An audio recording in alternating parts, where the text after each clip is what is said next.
નમસ્કાર ખેડૂત મિત્રો, સ્વાગત છે તમારું ખેડૂત પરિચય યુટ્યુબ ચેનલમાં। આજે તારીખ 10 એપ્રિલ 2024ની આજની સવારની હવામાન અપડેટની અંદર માહિતી મેળવીએ તો ગુજરાતના હવામાનમાં આજથી પલટો આવશે, જેના કારણે ગુજરાતમાં અમુક વિસ્તારની અંદર વરસાદની સંભાવના દેખાઈ રહી છે। તો તેની સંપૂર્ણ માહિતી મેળવીશું।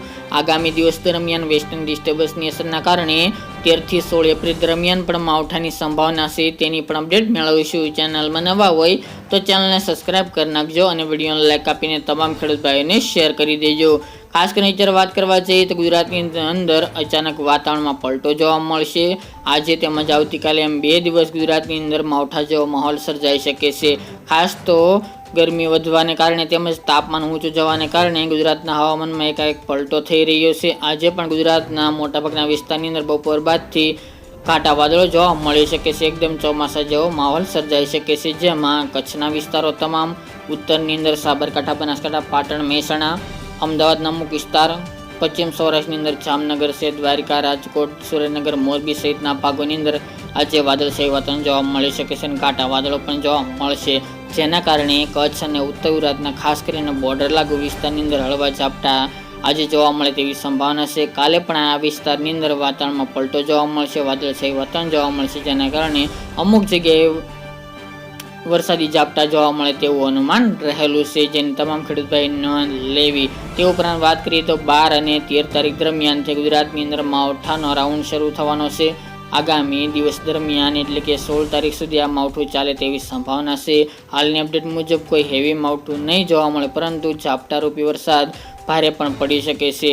ખાસ કરીને વેસ્ટર્ન ડિસ્ટર્બન્સ આવી રહ્યું છે, જેની અમુક અસરો ગુજરાતમાં જોવા મળશે, તેની લહેરો ગુજરાત સુધી પહોંચશે, જેના કારણે ગુજરાતની અંદર 13 તારીખથી વાતાવરણમાં ફરીવાર પલટો જોવા મળશે અને અમુક વિસ્તારોની અંદર વરસાદી ઝાપટા જોવા મળે તેવી સંભાવના રહેલી છે। આ માવઠું આમ ગણવા જઈએ તો ગુજરાતના અનેક વિસ્તારની અંદર થવાની શક્યતાઓ છે। આ સાથે જ આ માવઠું હેવી નહીં હોય, પરંતુ મધ્યમથી અમુક વિસ્તારની અંદર ભારે પડી શકે છે તેવી પણ સંભાવના રહેલી છે। જેમાં વાત કરવા જઈએ તો વધુ વરસાદની સંભાવના સાબરકાંઠા, બનાસકાંઠા, પાટણ, મહેસાણા, અરવલ્લી, ઉત્તર ગુજરાતના 5 જિલ્લા, એમાં પણ ખાસ બોર્ડર લાગુ વિસ્તાર કચ્છના ભુજ, રાપર, ભચાઉ, ગાંધીધામ, અડેસર સહિતના ભાગોની અંદર પણ ખાસ કરીને વરસાદની સંભાવના વધુ જોવા મળી રહી છે।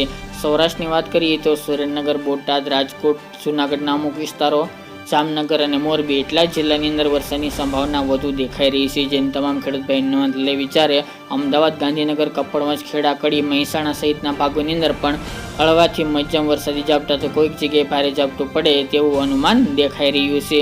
સૌરાષ્ટ્રના દરિયાકાંઠાના વિસ્તાર ભાવનગર હોય, દ્વારકા, પોરબંદર, જૂનાગઢ, ગીર સોમનાથ અને અમરેલી જેવા ભાગોની અંદર પણ હાલ વધુ વરસાદની સંભાવના દેખાઈ રહી નથી, પરંતુ ઝાપટારૂપી વરસાદ મોટાભાગના વિસ્તારની અંદર પડી શકે છે।